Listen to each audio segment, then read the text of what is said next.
All right, Richard Boone is in the Hampton Roadshow kitchen this morning, the chef from Sonoma Wine Bar and Bistro this morning. And Dana is here as well. She's going to join us a little bit later to talk about what we want to wash down this delicious dish with.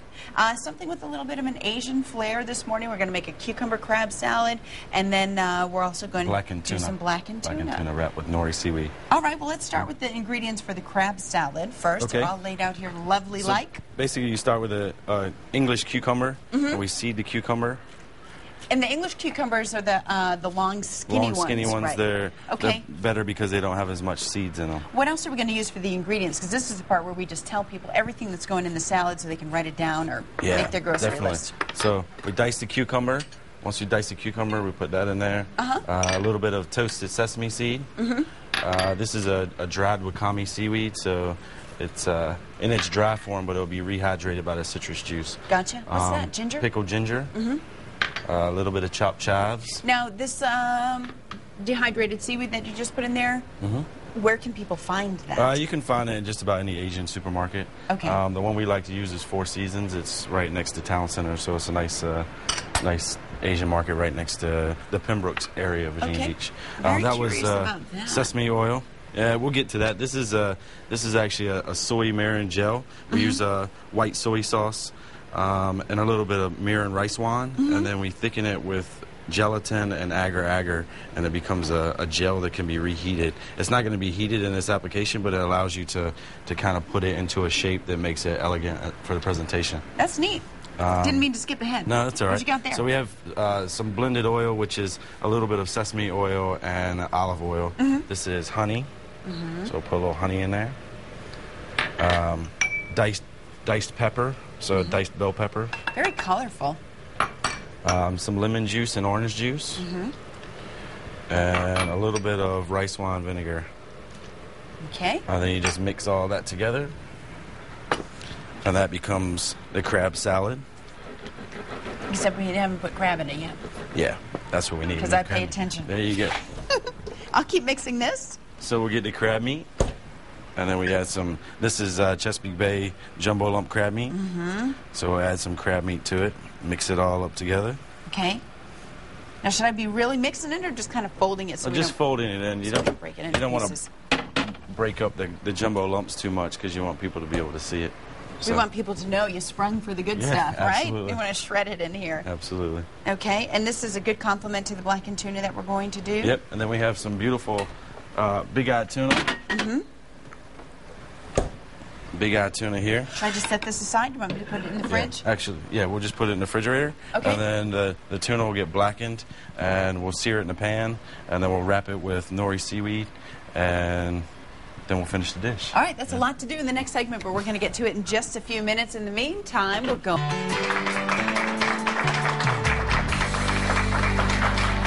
Back in the Hampton Roadshow kitchen with Chef Richard Boone from Sonoma Wine Bar and Bistro this morning. We've already made a cucumber and crab salad. It's in the refrigerator, and now it is time for our blackened tuna. And a little bit later on this morning, sommelier Dana Alfieri will join us to talk about wine pairings for this dish. Did I say that correctly? Yep. The sommelier part? Yeah. Okay, good. That's good enough. All right.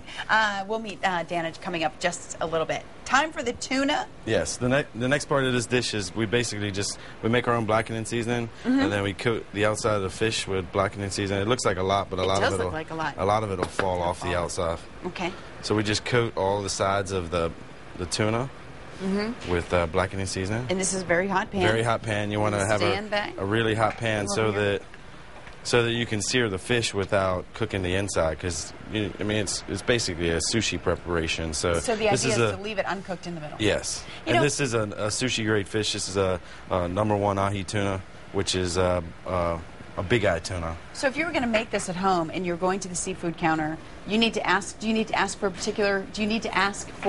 sushi grade tuna? Yeah. Very hot pan.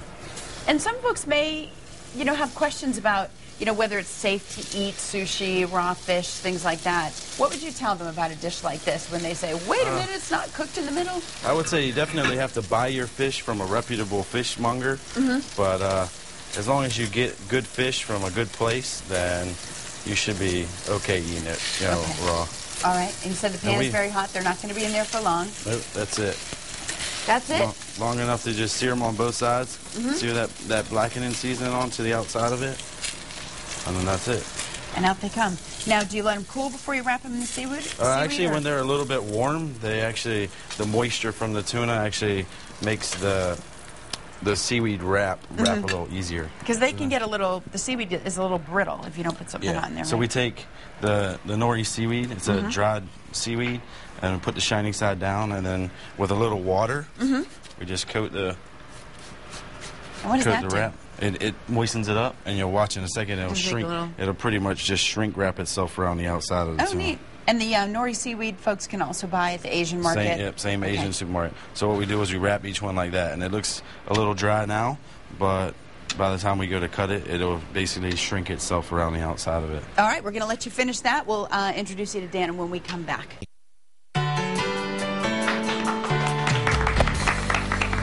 Back in the Hampton Roadshow kitchen now with our good friends from Sonoma Wine Bar and Bistro. Richard Boone is working on plating our blackened tuna wrapped in the nori seaweed. And also don't forget about that crab and cucumber salad that we made in the beginning. Now it is time to put the final touch on our dinner experience. And I want to introduce you now to Dana Alfieri. She joins us now to talk about wine pairings, and I see that you brought a champagne. I brought a couple. Actually, I brought a sparkling wine. Okay, I love champagne. Sparkling wine Cava from Spain. It is the champagne of Spain. Okay. It's beautiful, light, dry. It goes.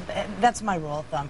When all else fails, sparkling goes with anything. Okay. Well, that's good because I mean, I would think a meal like this could be tricky. It could. You could do the wrong thing, but it's good to know there's something that's always right. There's always something. Traditionally, Asian-inspired dishes require like a lighter, sweeter, or spicy type wine. I brought a Riesling with me today, but Gewürztraminer is traditionally what people turn to because they're lightly spicy and floral with a touch of sweetness to them. So they would go well. Of course, red could go well with this dish as well. The spice in the dark tuna would complement like a light spicy, maybe peppery wine, like a little Spanish Grenache, or maybe some blends from Italy. I mean, there's a lot of different wines. As long as it tastes good to you, it's a great wine pairing. I noticed the label too. One on this one, the sparkling wine. 1 + 1 = 3. The sum of its parts is equal to more. Okay, I think is what they're going for. I don't know if that was like what you actually think after you have some of it. I don't know. Yes. Tell me more about the experience of coming to Sonoma. What's going on at the restaurant these days? Well, we've got a lot of things going on. We're very excited for Virginia Wine Week coming up.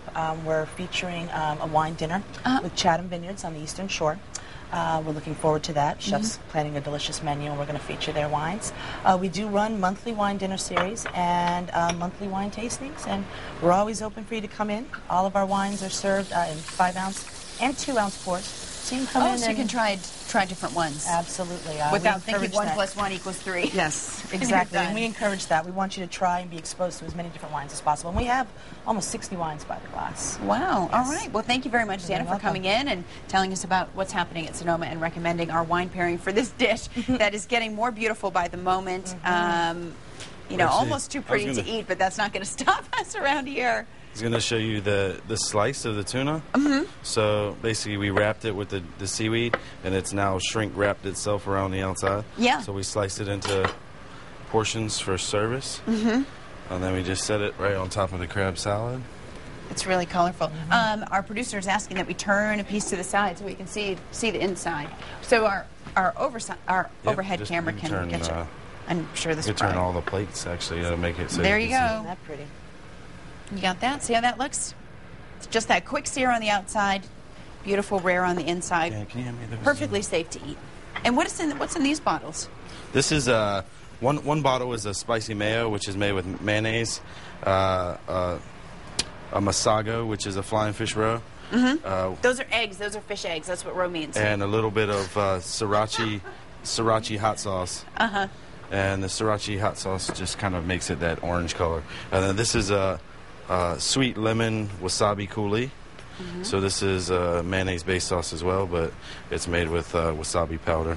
This is just fun to do, and I didn't do it on your plate, but there's a lovely little smiley face for the folks in Hampton Roads. On the other side of the plate is the soy marin gel, which is supposed to mimic. Oh, stop it! It's supposed to mimic soy sauce, so that as you eat the dish, you eat a cube if you want to eat a cube. If you don't want to eat a cube, you don't have to eat a cube. I feel like I have to know how to play Jenga to eat this dish. I feel like I should have brought some chopsticks. Where's my but I studio didn't. audience with the laughs when I need them? All right, that looks awesome. We'll share it with the And then girls. we just- Thanks again to both of you. Just And finish, one more thing. Just finish the top with this is a wasabi flavored Topeka roll. Eggs. So that's the finished dish. All right, we're going to get back over to our studio audience right now and meet them. And Cheryl, ask them why they're not laughing at my jokes. Well,